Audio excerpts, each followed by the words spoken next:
In this video, I'll show you how to fix YouTube error 153 on your Windows PC. First, open Google Chrome or the web browser you're using.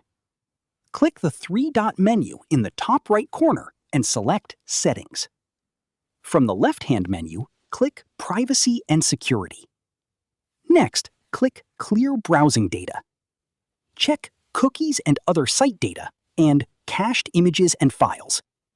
Then click Clear Data. If you're still seeing the error, press Windows plus R, type incetpl.cpl,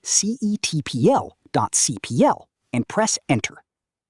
In the Internet Properties window, open the Connections tab and click LAN Settings. Make sure Use a Proxy Server is turned off unless your network requires one. Click OK to save the changes.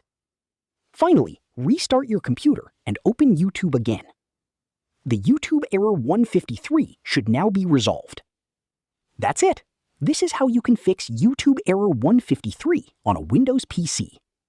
If you found this video helpful, don't forget to like the video, subscribe to our channel, and press the bell icon for more tutorials. Thanks for watching.